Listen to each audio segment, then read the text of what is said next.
اول مكون معانا نص كيلو من السمسم،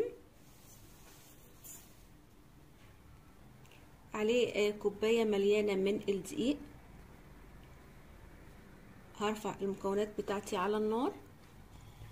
دلوقتي رفعت المكونات على النار مع التقليب بقى المستمر. انا بس عايزه يدوب طعم الدقيق يروح، وكمان ريحه السمسم تظهر معايا، فيدوب هشوح كده حاجات بسيطه جدا لحد ما اشم ريحه السمسم وكمان ريحه الطحين انه اتحمص. اول ما السمسم يبتدي يطقطق زي ما احنا سامعين كده، يبقى كده خلاص اتحمص معانا وريحته كمان طلعت. خلاص هصفي عليه. دلوقتي بقى معانا شفشق الخلاط، هنحط فيه اول حاجه من تحت خالص كوبايه من الزيت النباتي، وبعد كوبايه الزيت النباتي لا مش هنزل بالسمسم الاول، هنزل ب نص كيلو من الطحينه. دي الوحيده اللي من عند السرجه دي، وكانها الماده الخام بتاعتي، وهشتغل بيها بقى على طول. وكل مره قبل ما الطحينه بتاعتي تخلص هسيب منها نص كوبايه واعمل جديد عليها وازود نفس الخلطه بالظبط، او ممكن نقلل الكميه او نضاعفها حسب الرغبه. دلوقتي بقى والخليط بتاعي لسه سخن، هنزل شويه بشويه، مش هنزل بالخليط كله، تقريبا هنزل بيه على 4 مرات. دلوقتي هخلط لحد ما السمسم بتاعي يدوب خالص ويبقى ناعم جدا عشان احط الشويه اللي بعد كده.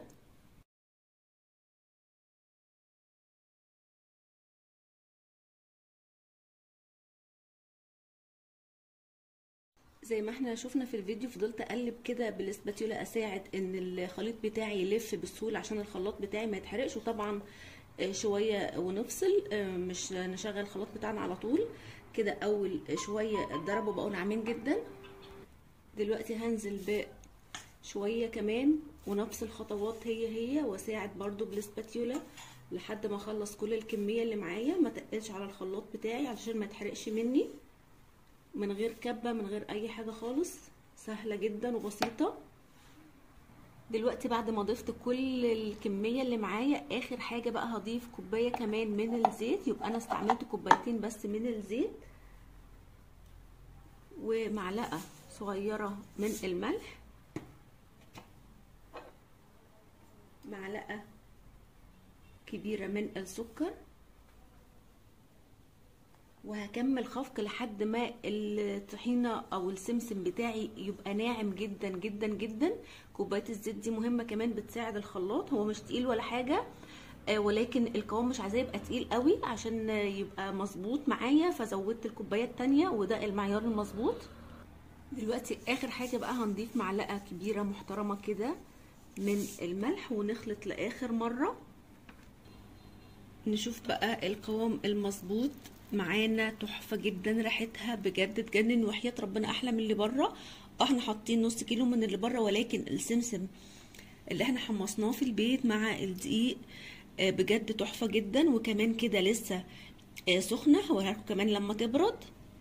طبعا الكميه لسه ما خلصتش، جبت كمان علبه او 2 حسب العلب بتاعتي او البرطمانات او اي حاجه، لازم بس يكون نظيفه ومعقمه كده. دي كل كميه الطحينه بتاعتي، عملت لي تقريبا 2 كيلو.